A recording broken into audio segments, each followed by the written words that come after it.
Anlasana çocuk. Olmak için doğduğun şeysin sen. Ben ölürüm kuzgun. Behram adı var, adı seninle devam eder. Benim ismimin devamısın sen. Benim veliahtımsın.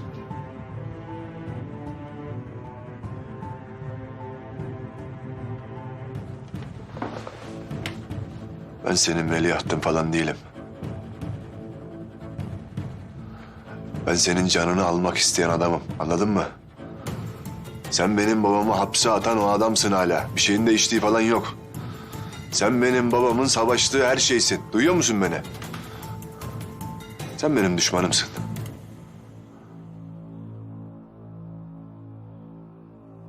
Sen benim için bir ölüsün ölü. Sen öldün, haberin yok. Behram adı var. Öldün sen.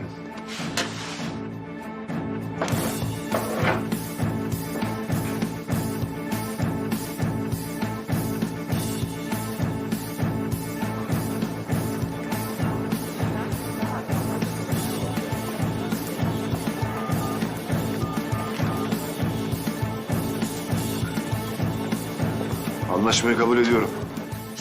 Başka şansı mı vardı Kuzgun Efendi? Tek bir şartla. Eğer babam yaşıyorsa yaşadığına dair, öldüyse naaşının nerede olduğuna dair gerçek bir kanıt istiyorum sizden. Ne senin ne de o Ferman denen herifin sözünün bir hükmü yok. Eğer dediğimi yaparsanız, Behram adı var ölecek.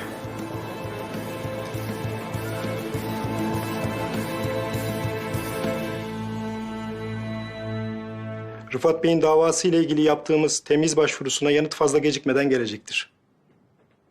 Güzel. O zamana kadar bunun çok dallanıp budaklanmasını istemiyorum. Mümkünse duyulmasın. Merak etmeyin Dila Hanım, duyulmayacak. Teşekkürler. Siz öyle sanın.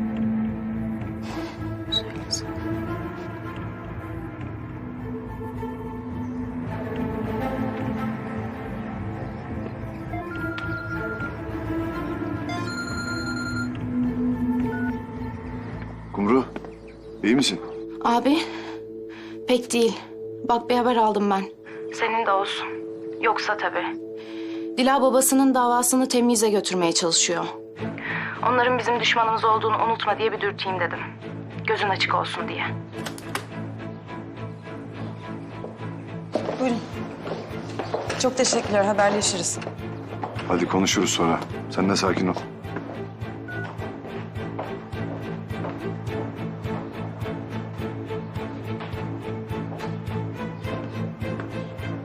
Üç değil, 30 tane avukat da tutsan olmaz o iş, ben sana söyleyeyim.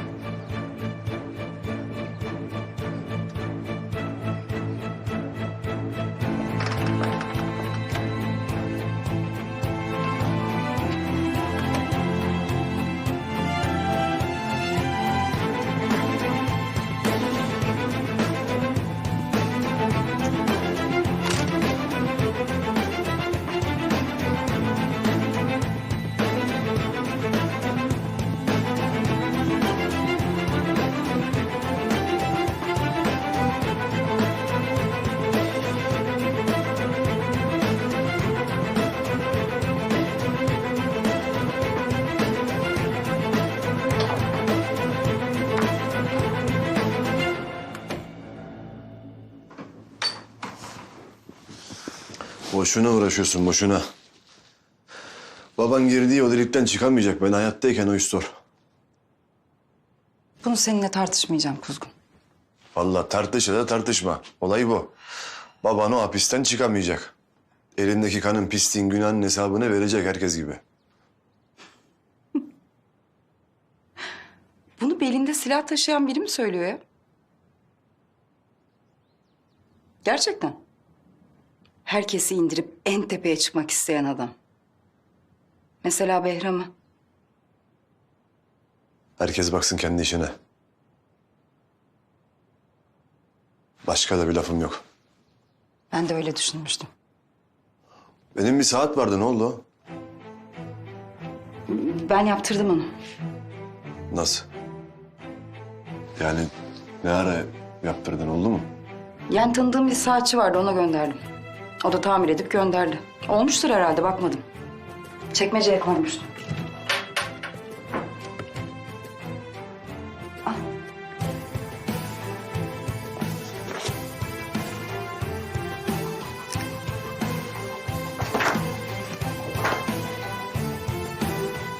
Sen o geçirdiğin bütün yıllar boyunca hep gerçek kimliğine dolaştın. Olmuş mu? Senin için değerini biliyorum. Babandan kalan tek şey. O yüzden özür dilerim tekrar. Sağ ol. Nereye? Adım başı hesap vermekten biraz yoruldum. Bir hava alacağım ya. Vallahi Kuzgun, sen bana hesap sorabiliyorsan ben de sana sorarım. Evde ya da nerede gerekiyorsa. Malum. Devam etmemiz gereken bir evcilik var. Ha bak, o zaman sana güzel bir haberim var. Yakında bu şaklabanlık bitecek. Gün doğacak yani. Ne demek istiyorsun? Boşanacağız. Kimse kimseyi de merak etmek zorunda kalmayacak. Herkes rahat rahat hesabına bakacak.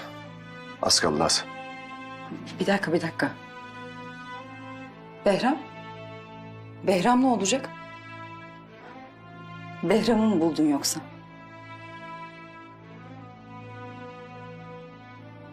Onu da bulacağım. O da olacak, merak etme.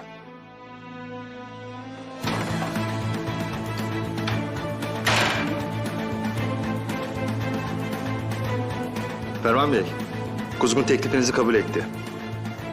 Ama bir şartı var. Babasının yaşadığına inanmıyor. Bir kanıt istiyor.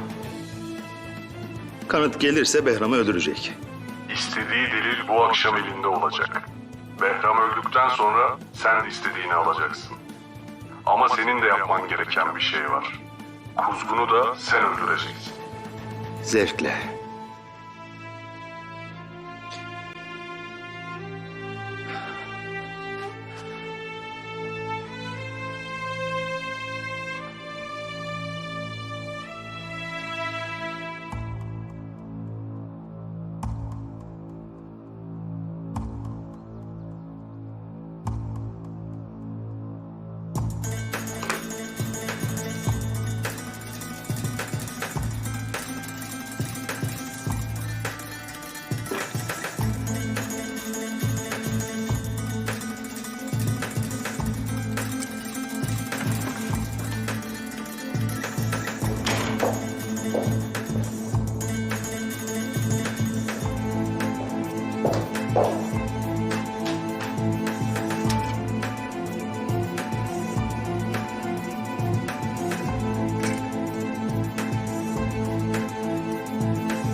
Neden ya? Neden? Ne neden abi? Ne neden?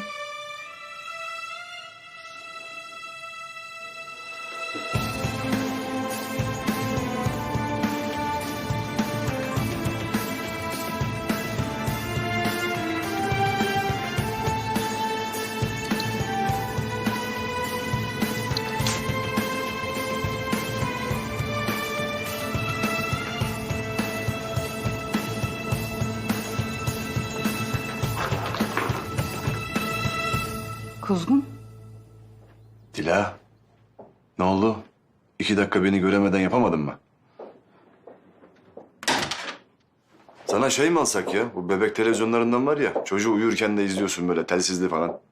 7/24 naklen izlersin beni. Ne oldu?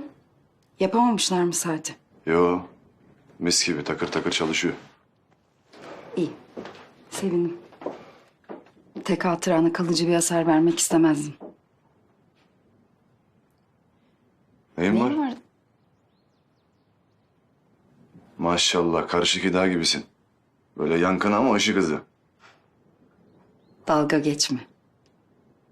Bir şey var sende, görüyorum. Bir ona bakarsan sende de bir yerler var. Ben de görüyorum. Nasıl olacak? Önce sen.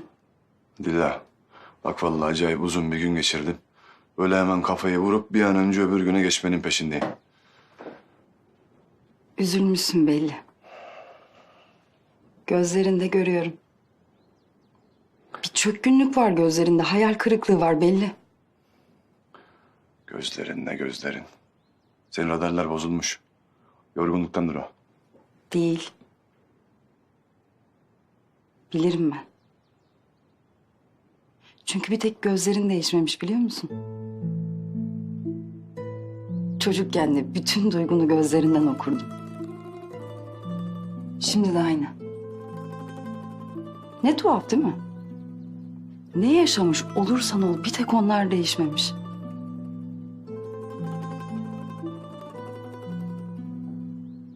Saklanamıyorsun. Saklayamıyorsun kuzgun.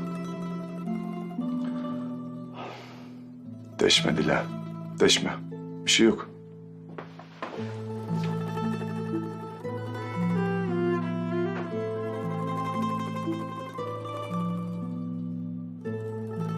Az önce aşağıda söyledin ya. Boşanacağız falan dedin. Korktum. Seni bırakıp gideceğim diye değil herhalde. Korkusuzluğundan korktum.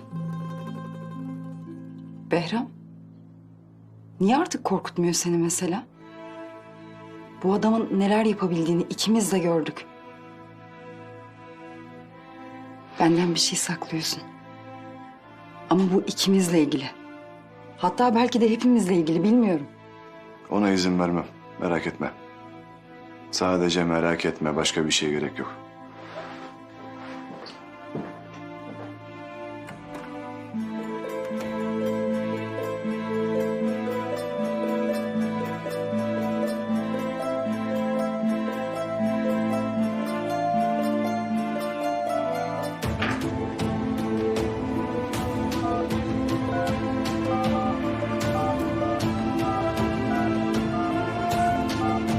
Haklısın.